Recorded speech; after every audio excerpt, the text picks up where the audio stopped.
Hi, I'm Tony Wagner, the Innovation Education Fellow at the Technology and Entrepreneurship Center at Harvard.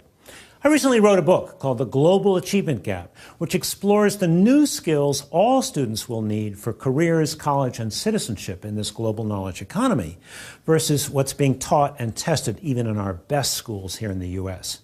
This resulted in an extraordinary invitation from the National Board of Education of Finland to consult with them as they think about their comprehensive education system for the 21st century. I accepted because Finland is the highest ranked country in the world by any education standard. And I wanted to understand what is it that has gotten them this far and what might be some of the lessons we could learn here in this country. So join me as we take a trip to Finland to learn about their extraordinary education system.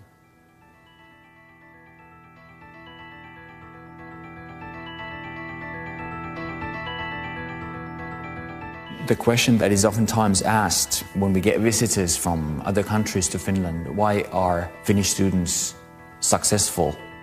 In Finland, families value education. They think that it's important.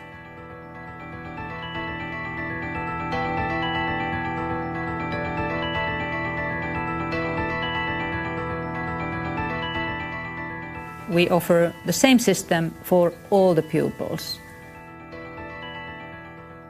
No matter what their social background is, no matter what their parents do and so on, so everybody gets the same, similar education.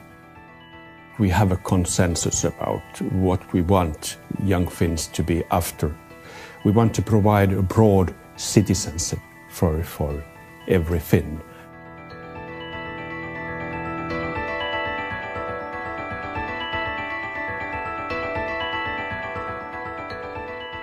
There is no one reason for Finland being on the top in all these rankings. I would say there are many mutually interactive factors. Politicians, principals, teachers, universities have all understood that this is actually the only resource that we have in Finland that has to be taken good care of: the brain, the young people, the education. So these institutions have all aimed at the same goal, to be able to provide our kids with the type of education that are making them possible to compete at the international work market.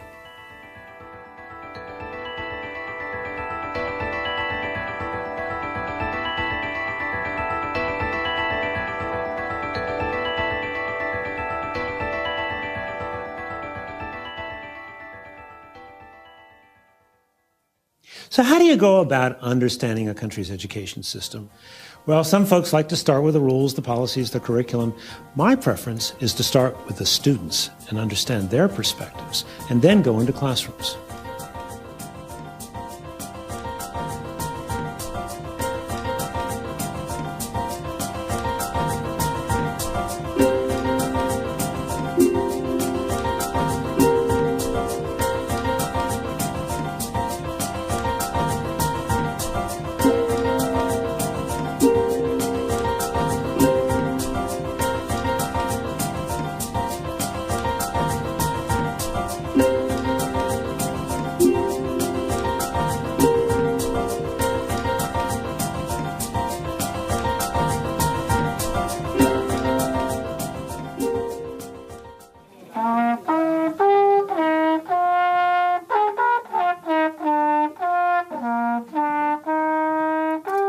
While we were in Sippo, I visited an elementary school, grades 1 through 6.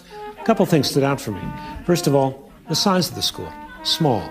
Their schools, elementary, middle, and high, are much smaller than ours because they understand the importance of more intimate working relationships between teachers and relationships between students and teachers. Class size also tended to be smaller, on average about 20. But the other thing that stood out was in this particular lesson I observed, where students were learning about different sources of energy, both renewable and non-renewable, in second grade. But after they'd been studying energy for several weeks, the teacher asked them to write a puppet show, imagining that the power had gone off in their home, and then representing what would happen. Real-life experience, thoughtful concepts, and the arts integrated into one curriculum. What is your dream? What would you like to do or accomplish in your future? And it's okay if you say, I don't know right now, but it's okay if you just have a dream, just a thought about the future. What is it that you would like to do in the future at some point? A Disney animator. A Disney animator? Yeah. Okay. Vet. A vet? I'd like to be an engineer. I play ice hockey. So if I can't play in the SM Liga or so I like to own Coca-Cola. All right. Well, I have always wanted to be a musician. A musician. Okay. I just want to be rich and live in Bahama Islands.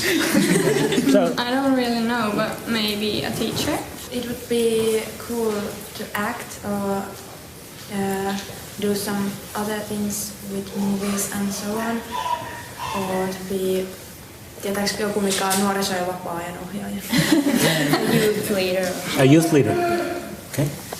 Psychologist. Psychologist. Good.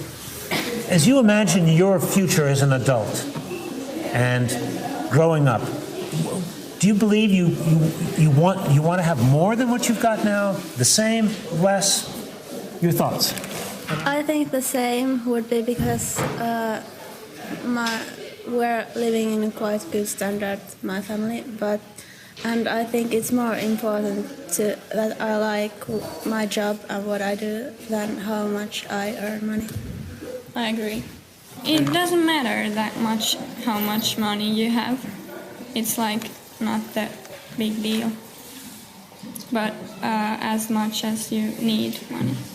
It's more important to me to love the things that I do than have the money. I also agree with the fact you have to like what you do, but if you don't make any money, like if you want to be an actor and then you just can't get a job, that is not wise. I don't think so. So I am pretty satisfied with the situation at my family's, so more or less the same. Mm-hmm. Yeah. Jobs that give you much money also take usually lots of time.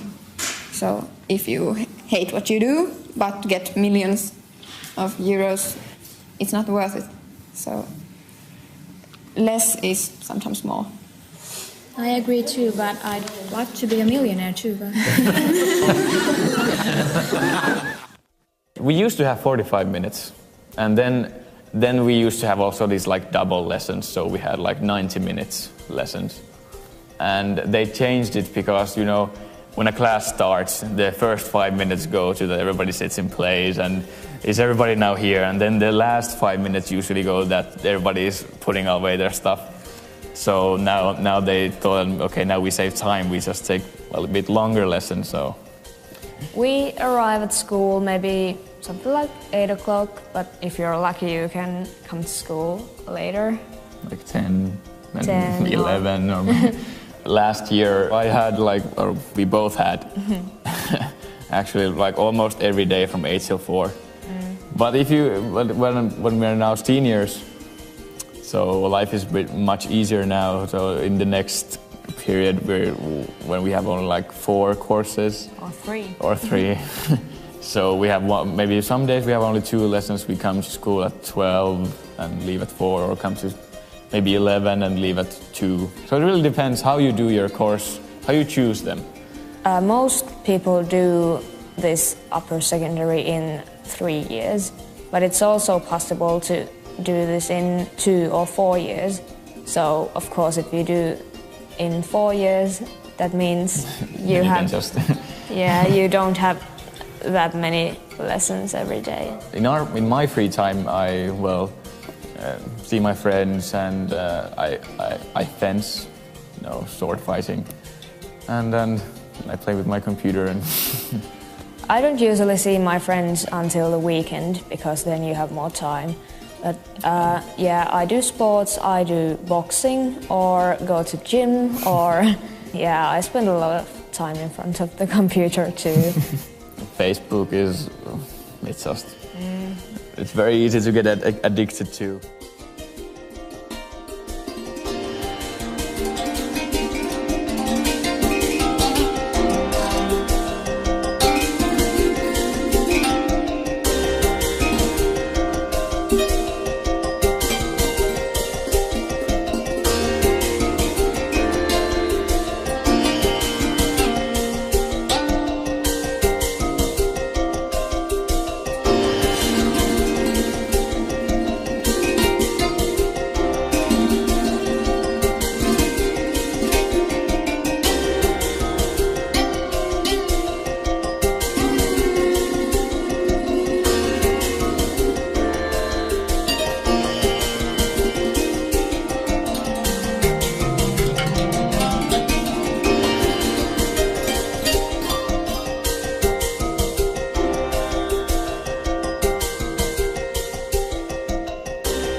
So what can America learn from a small country like Finland?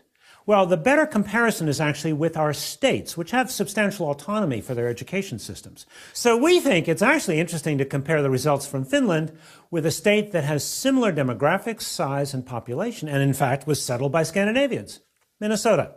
Minnesota, according to the last national NAEP test, our nation's report card, scored 4th highest in 8th grade math scores and 2nd highest in the country on 8th grade reading.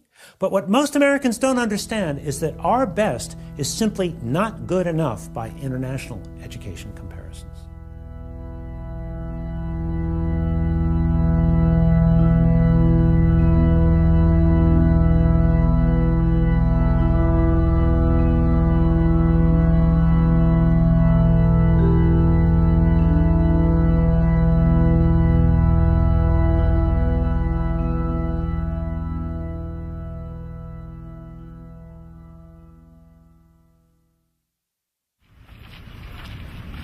So we're here to visit a Finnish school which is connected to the university that does teacher training.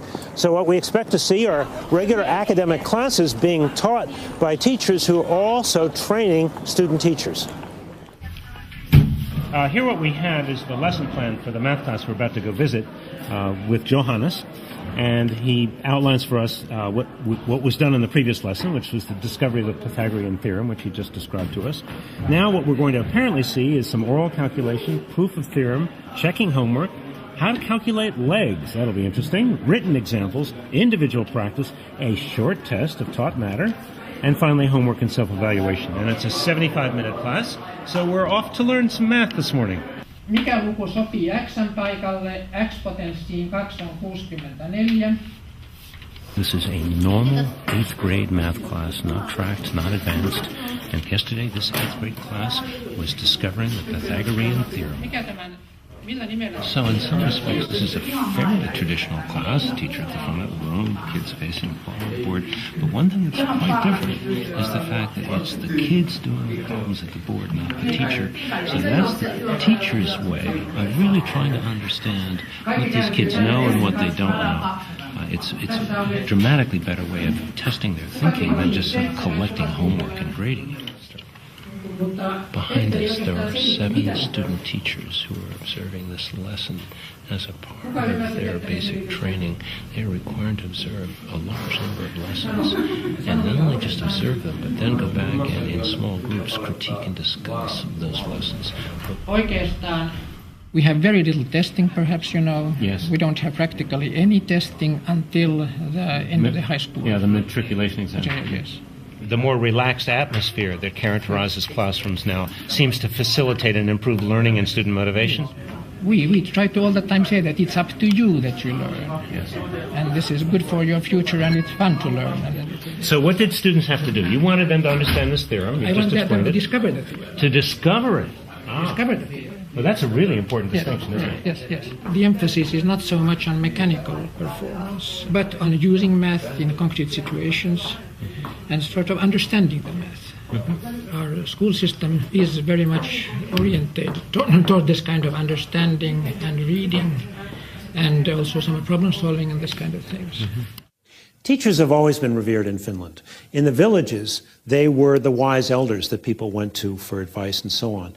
But what is particularly striking about the Finnish story is how they have changed the nature of teaching. Teachers are no longer assembly line workers. Page 87 by October 5 in the textbook.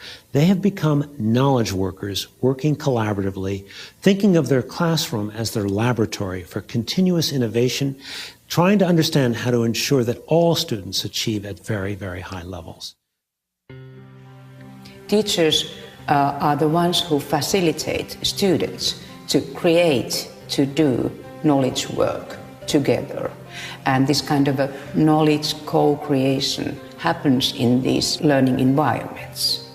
Today, teachers in Finland lead this kind of a multi-professional work together with those who work in libraries, science centers, museums.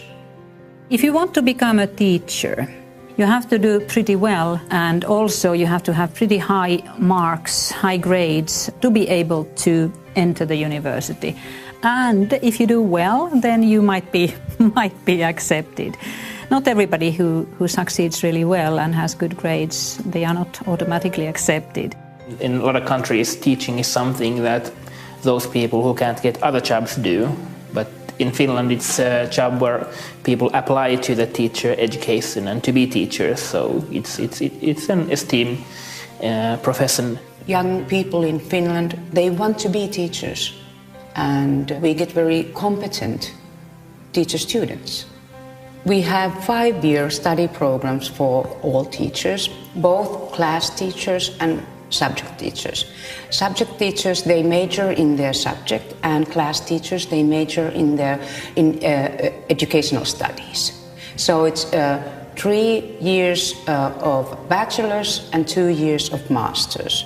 I've understood that it's quite rare that all teachers have the university master's degree. Yes. I think most countries don't have that. It's probably one factor. The main reasons for our success, I would say, that it's teacher education, that we're able that we have teachers that all have masters. We call it a research-based teacher education. And it means that it's much more important to learn to think pedagogically and be a reflective, inquiry-oriented teacher. Even if you do extremely well in both your matriculation examination and have good grades in your report card, you cannot just walk in. So you have to do well also in the entrance examination. And for that you have to study quite a lot, I'm afraid, because the percentage who manage to start their studies at the university, that's quite low in Finland. We have much more applicants than what we can take in.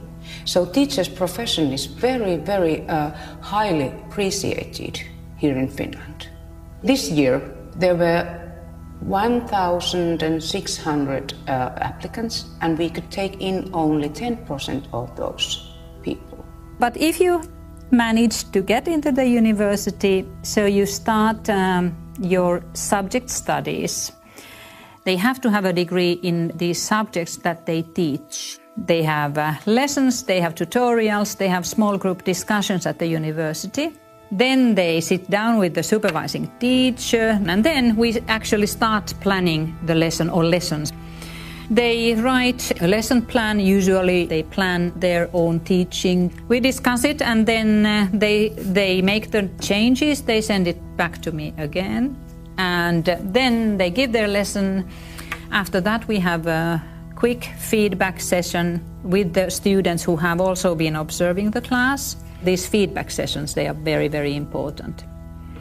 Actually, it takes a lot more time to actually fulfill one lesson.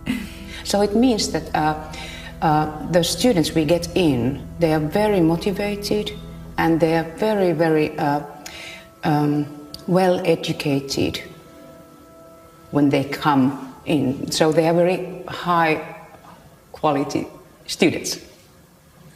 Of course, sometimes we do have cases where we just have to say that, okay, maybe you should do something else. This is not maybe your place, but very rarely. Ovat ihan virkamiehiä, jotka on nimitetty virkaansa.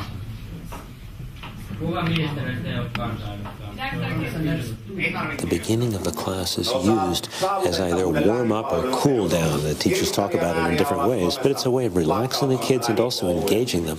I'm also struck by the fact that this teacher has never seen this group of kids before, but his rapport and his interaction with them is just wonderful. Lively, interesting, fun, but also very academically demanding.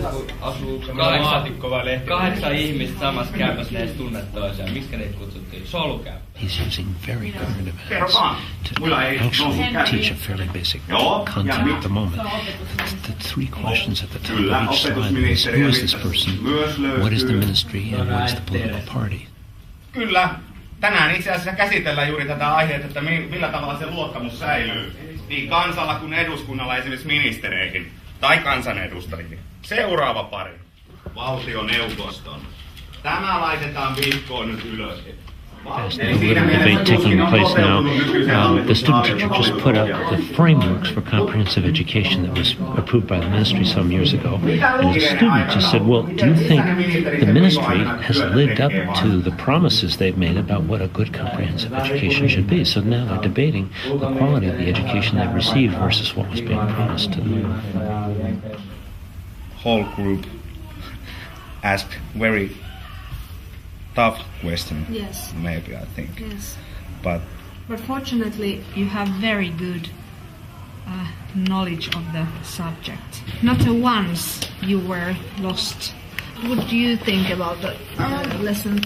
I thought it was very nice. I wouldn't have spoken so much in the lesson, and I would have given them more space. But it's a difficult subject, and they ask questions all the time, so it took the time.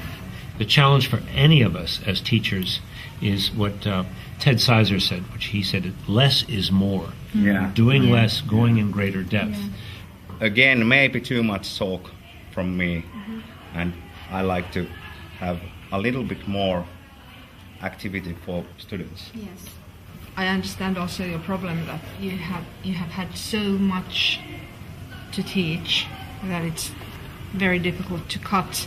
They observe our classes in multi-subject groups. So all those who are considering coming to the teaching practice follow lessons given by us. We just teach. We do our everyday work, and they follow us.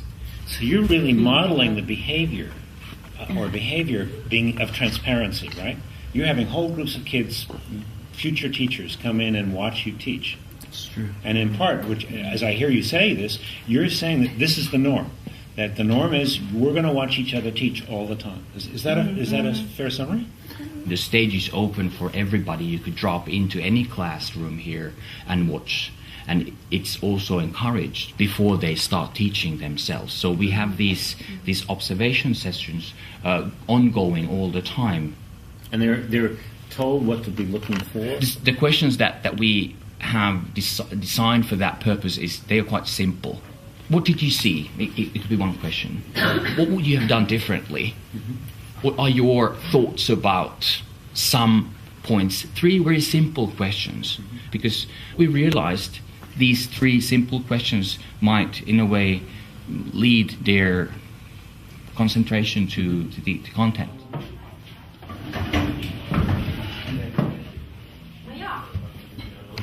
So this is a Swedish class. It's been taught entirely in Swedish, and this is a student teacher who is giving a formal lesson that was co-constructed, put together with the master teacher, who is observing here in the back, along with several other student teachers.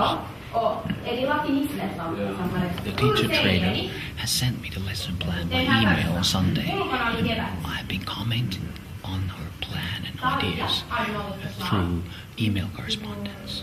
And she's been reviewing it and sending it back to me. What I do now during the lesson, I have the lesson plan in front of me and I comment on it, looking at the things she does and probably giving her hints what could have been done differently. And she gets right away my comments after the class. Of course, we also discuss the lesson face to face after the class.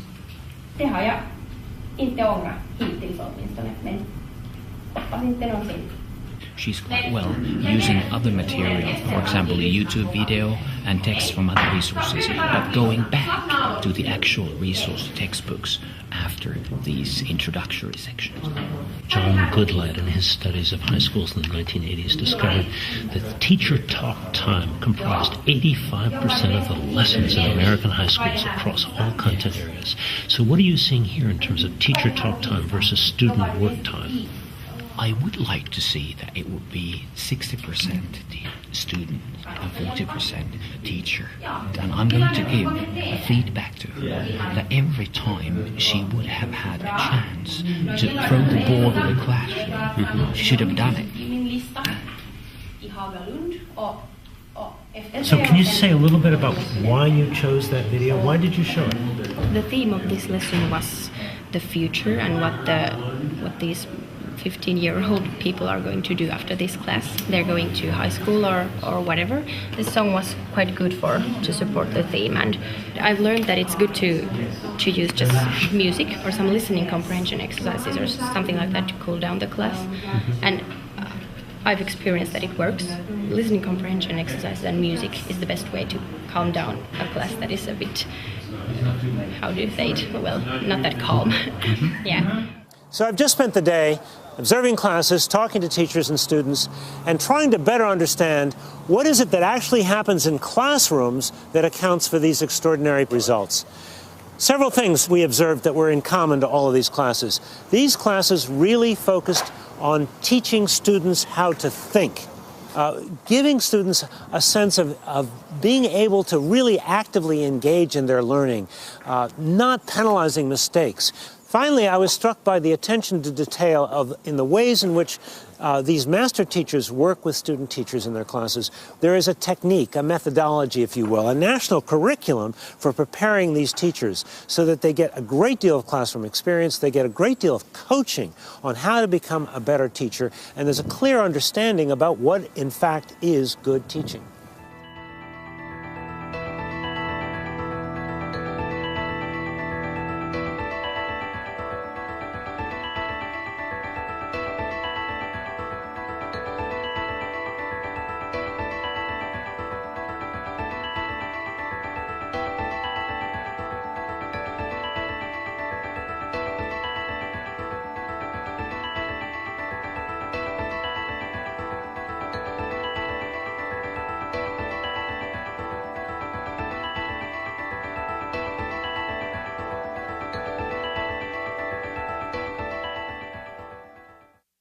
In Finland, we have got a high living standard, and almost everybody can travel and have houses, and it's enough. It was very satisfied for me to hear from my daughter that she doesn't want anything more.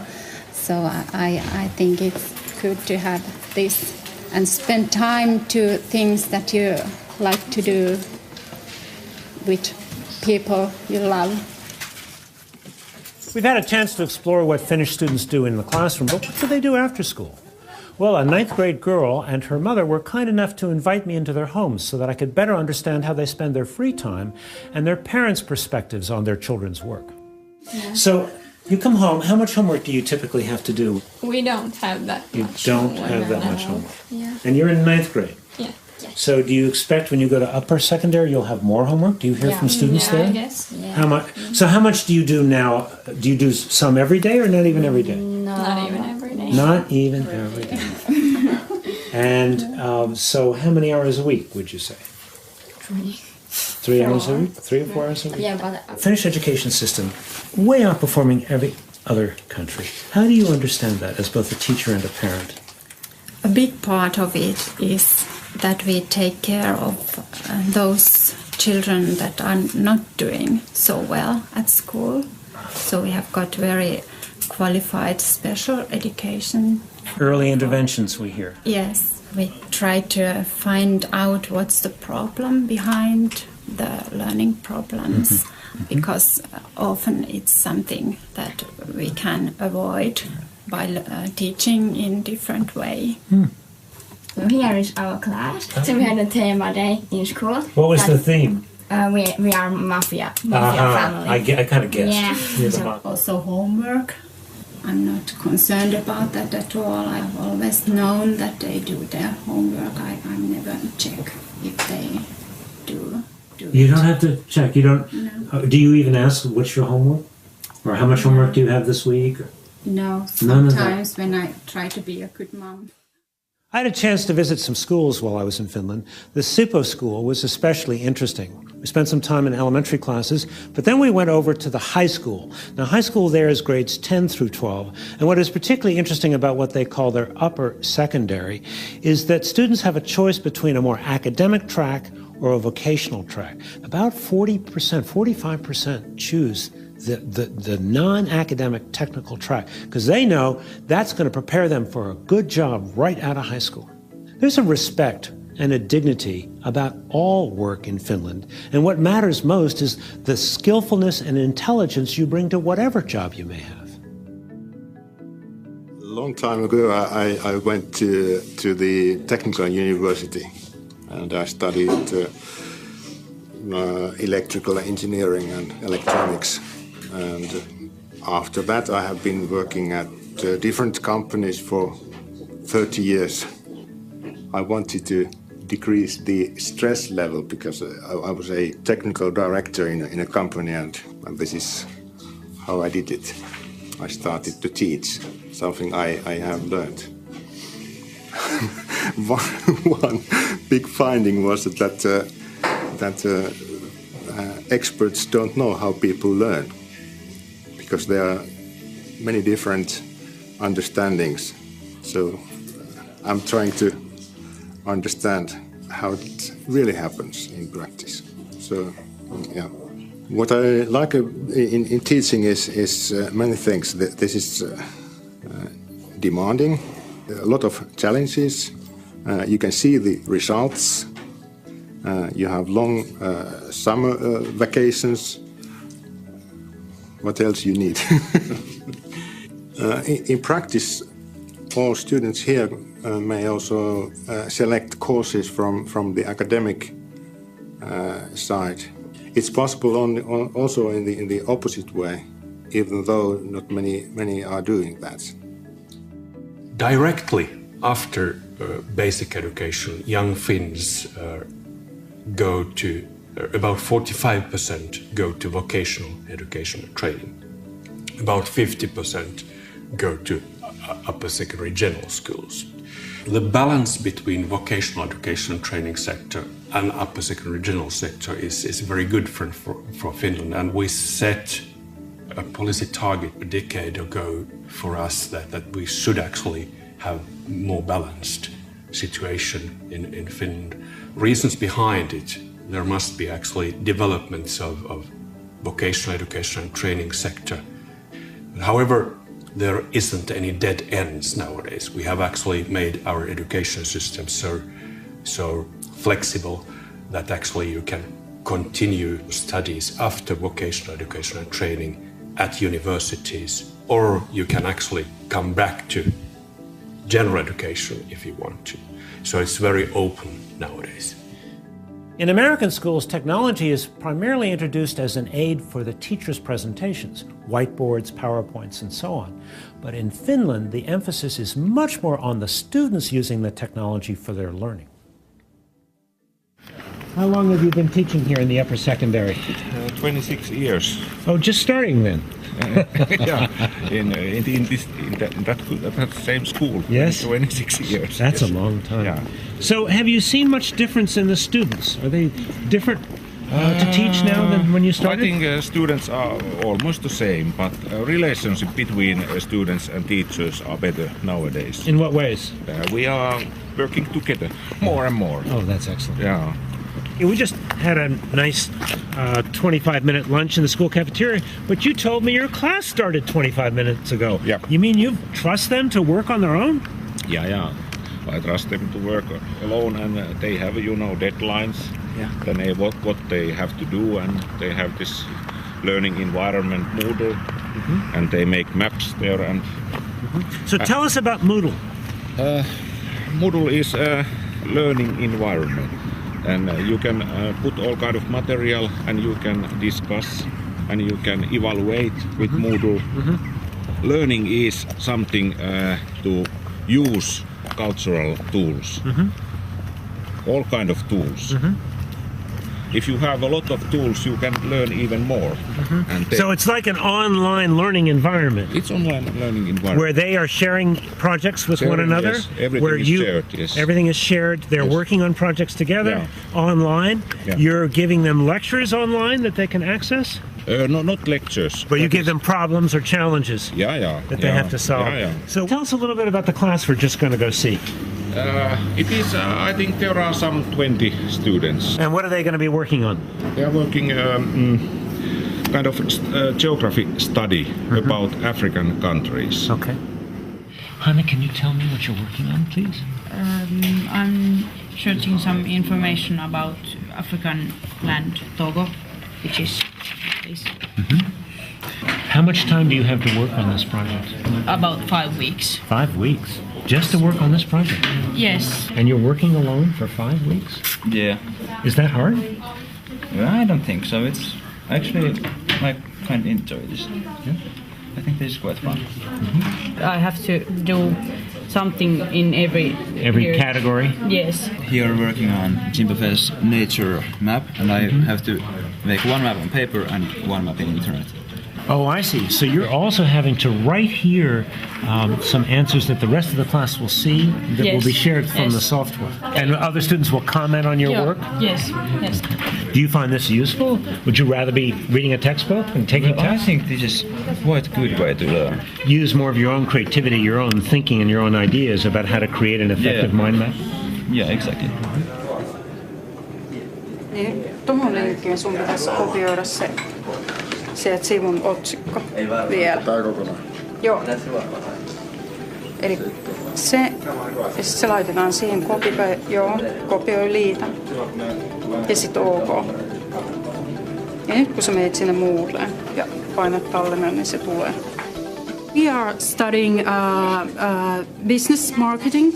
So at this moment, we are studying the social media marketing, which is a quite new area. You know, no one knows where the marketing in social media is going. So students are actually in the Facebook, which they love, trying to find out different kind of articles, especially about Facebook and marketing. They are using Wikipedia.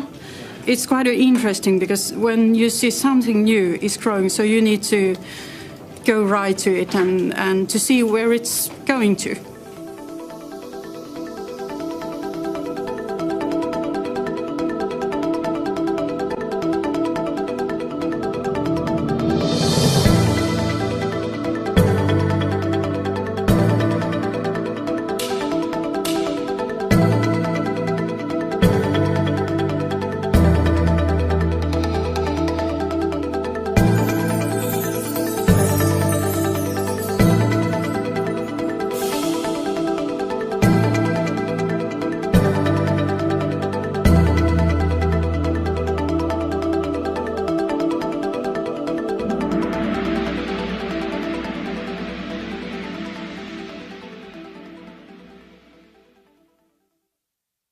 Innovation and entrepreneurship education came into our curricula 15 years ago approximately.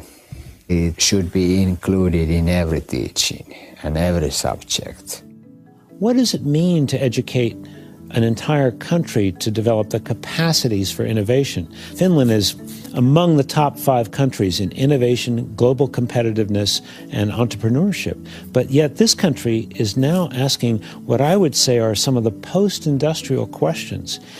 If education is to be something that maybe is for its own sake, to develop curiosity, to develop imagination, to develop social bonding and networks, what does that mean that we might need to do differently? How do we free up time and space for more exploratory learning, not just transmitting information, but giving young people chances to explore, to experiment, and to create new knowledge and new information?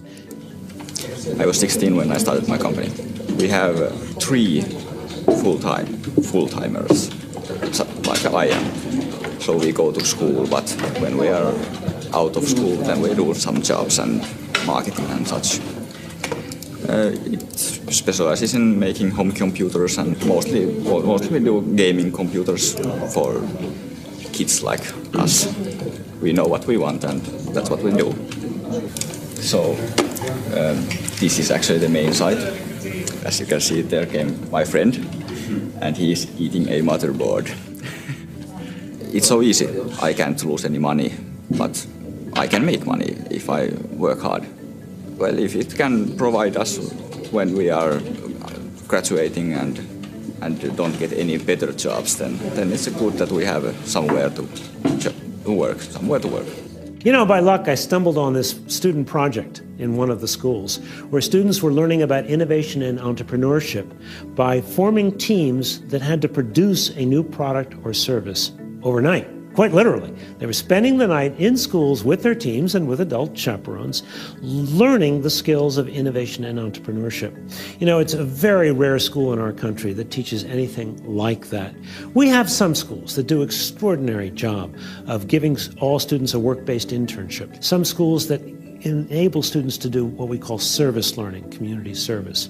But I think in Finland, these things are far more common, whereas in our country, they are the exception to the rule. Tell us a little bit about this innovation camp. What is it about? Well, it's about what is called entrepreneurial. Entrepreneurship? Stuff. Yeah. Okay. And we're here to, how do I say this? Well, people are coming here. We are forming groups, 5, 6, 7 people about in a group, and they're going to start a business here. Is it true you're going to be here all night long? Yes, 24 hours, 26. 26 hours? Yes. What is the point of being here all night long? It exhausts you to a limit where you really got to push it to the limit, yeah. Well, if you hang around for 24 hours with the same people over here, well, you learn to know the people that you're working with, so you get better teamwork. Teamwork, of course. And think more freely, not so... More open-minded. Yeah. Okay. Yeah. Well, you have to be really social in these things. Really. It's not that obvious for everyone. So, well, people may think that you can, well, I can make a company of my own and I can do it all by myself. I don't need any help. That's not true. You learn it here. Back in the 1970s, Finland realized it really could leave no child behind because every child was needed to be a part of the greater wealth of the country. So what have you done? You said you've been kind of creating your education system from scratch since the 1970s. What are its hallmarks? To be frank, we didn't start totally from scratch, but actually we formed comprehensive school in Finland during 1970s. The comprehensive school is intended for all,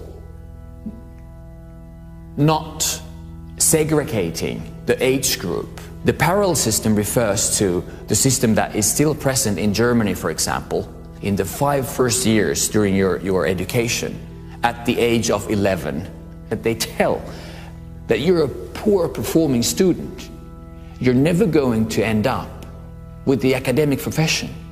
And that's like a weapon that they use, like a whip. And it's totally different from the idea that we have about education, providing everybody the same possibility, the same opportunities, even the same curriculum. We started to discuss about the possibility of a single and unique and equal education for all. And it took 5 years to discuss that, but finally it came into force in 1973 that there should be a kind of basic education that is similar for everyone regardless of social or economic background. The system in Finland relies on the principle of equality and equity. As a parent, you are sure, wherever you live in this country, that your child is getting same type of education with same type of curriculum. So it's equal and it's free. They get all the materials free of charge. They get their food, lunches, even snacks like in our school, free of charge. It's very democratic in that way. Can you tell me about the balance between what is done nationally versus what is done locally? Yeah. Nowadays, Finnish state and actually Finnish National Board of Education sets core curriculum for basic education. It gives much leeway to schools and municipalities to operate. It's also blessedly brief, isn't it? I mean, your curriculum frameworks are about this thick, aren't they? It's about that. Which is really extraordinary when I think about our textbooks. That's true. In our society, we have a core curriculum, and then schools make their own curriculums, and they have lots of liberty in making their own decisions. Second phase was actually that during 1980s we moved teacher education and training to universities, so that all teachers are required nowadays master's degree in universities. We do not have any kind of an inspectorate. You know, there are no inspecting schools or teachers. We kind of trust to our system. You know, we have a whole system where principals are supposed to come in and formally evaluate the teacher. But you don't do that here, do you? In Finland, the school's education system is based on trust. That the teachers are trusted to do their work properly. If people are trusted, then they want to be worth that trust. They are more bound to be trustworthy. I think people perform better when they are trusted. They do a better job when they are not controlled, because nobody wants to be told what to do.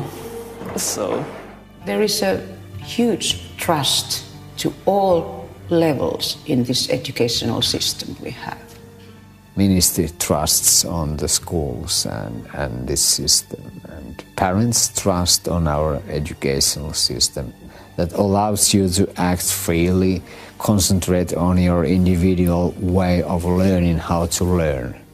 Actually, it took 25 years to learn how to trust. And in 1991, 1993, when we localized the curriculum process I told you previously, we learned to trust each other. I think if people are always checking up on you, then you are just trying to show them that, or try to look that you are doing your job well. But if somebody really trusts you, then I think it's a basic human quality, wanting to be worth that trust. A compliance-based system, you know, is something we see around us all the time, where students are saying, what do I have to do to get a C or a B? What's the minimum? Teachers sometimes complying with the district mandates, districts complying with the testing requirements, everybody trying to figure out what's the minimum they have to do to just get by. So far, the trust has been very important. And I would like to say that why we can have trust is that we have trained and educated teachers so well. We can trust them. They are professionals in their field. And otherwise, we couldn't work, actually. If we set too strict guidelines for teachers and they are highly trained, why to bother? It's up to teachers to do their job. But trust is incorporated in many ways in Finnish society. You know, I've seen some wonderful schools in this country. Almost all of them were small. Almost all of them were startups in the sense that they were new, small schools within schools, schools of choice or charter schools. And almost all of them were based on trust. So there's no question in my mind that a trust-based system, trust with professionalism, can get absolutely better results. The question is, can we do trust at scale? I think it's a necessary experiment. We have to find out, because the compliance system at scale is simply a spiral downhill.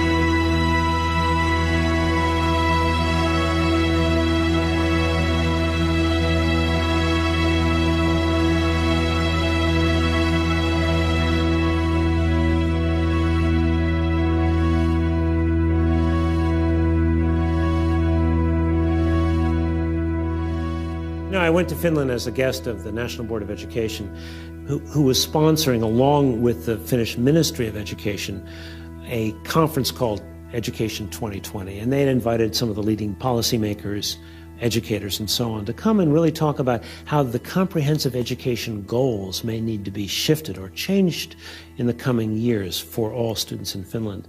So the question we might ask ourselves is, how do we talk about education in a way that's not punitive and in a way that's future-oriented, and in a way that grounds the conversation in the experiences and in the needs of young people themselves, as well as in our economy and in our democracy.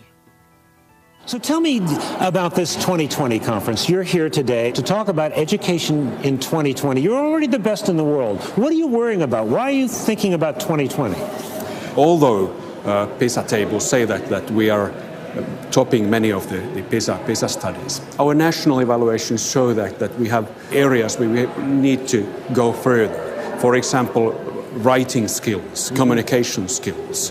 But to be more profound, it is about education itself. What are the outcomes of education? And there we have to bear in mind that we have been too strictly academic so far. So it's not enough to memorize things. We should actually learn how we use the knowledge. It's not distinction between 21st century skills or academic skills. We need both. And we don't want to abandon the good situation we have in academic skill area. No, that's definitely true. It's much more important to learn to think than to learn to repeat some basic subject matter things. Family values are important, education is important, reading is important. It's important to understand reasons behind things. Concentrate, read, dream, talk, understand, reason, find solutions yourself. Finnish education is still too subject-oriented. We should actually highlight thinking skills, collaborational skills, that kind of skills which are more higher order. As we think about what has to happen in this country, it's not just changing what's taught and how things are taught, but really reshaping the teaching profession. And it's not about money. It's about teachers thinking of themselves as knowledge workers, teachers understanding that they have to be innovators in the classroom every single day as they think about bringing all students to high levels of attainment.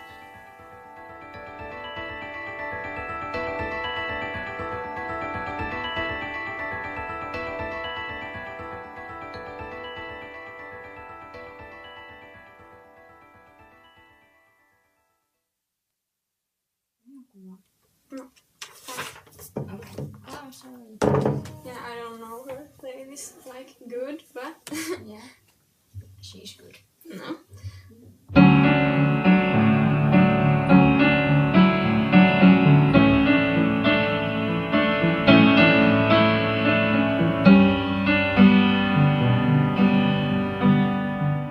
You know what most impressed me about my experience in Finland is the way an entire country has focused relentlessly on preparing all students for work and citizenship in the 21st century.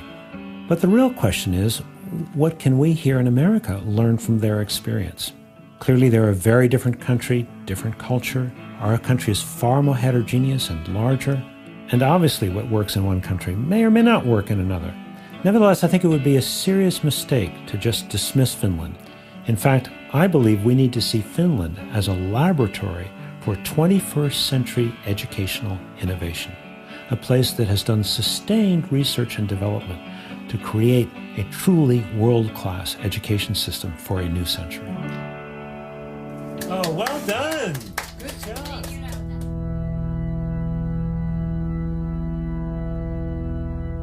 One of the most important lessons from Finland is that the business of school is learning, period. It's not sports, nor is it even extracurriculars. Nothing interrupts the learning process in classrooms. It is sacrosanct. A second valuable lesson is the way in which they have totally transformed the education profession over the last quarter century. Very high standards for admission into schools of education, so only the very top students become teachers. All teachers must earn a master's degree, which brings far more academic rigor into the classroom. And the kind of training these student teachers receive, where they observe master teachers and have their own teaching practices critically evaluated, really prepares them to enter into the classroom ready to engage all students. Yet a third lesson from Finland is the idea of less being more. Very few national curriculum guidelines which can be adapted locally. Class time is longer and there are fewer classes in the day, which allows students far more time to do projects and to go into greater depth in their academic studies. Then there are the ways in which Finland has focused on how best to motivate students. The students have many more choices for the projects they pursue in their classes, and the arts are far more well integrated into every class. But perhaps most important, by developing a very comprehensive vocational education system at the high school level, which prepares students for jobs immediately out of high school. I have to wonder that if we gave every student the choice of a high-caliber vocational education system in every high school in America, might we not be able to significantly reduce our epidemic dropout rate? But what I found most surprising of all is the way in which the Finnish education system is built upon trust. The ministry trusts the municipalities to adapt and adopt the national curriculum as needed. The municipalities trust the teachers and the schools to do what's right. The teachers even trust the students to use their time wisely and to use the internet and other technologies responsibly. Of course, trust doesn't happen overnight. The Finns began with developing a real consensus about the importance of education and the purpose of education. This consensus has enabled Finns to work far more collaboratively and cooperatively to prepare all of their children for a rich and satisfying and productive life in the new global knowledge economy. So is there anything Finland might learn from some of America's best education practices? Actually, I think there is.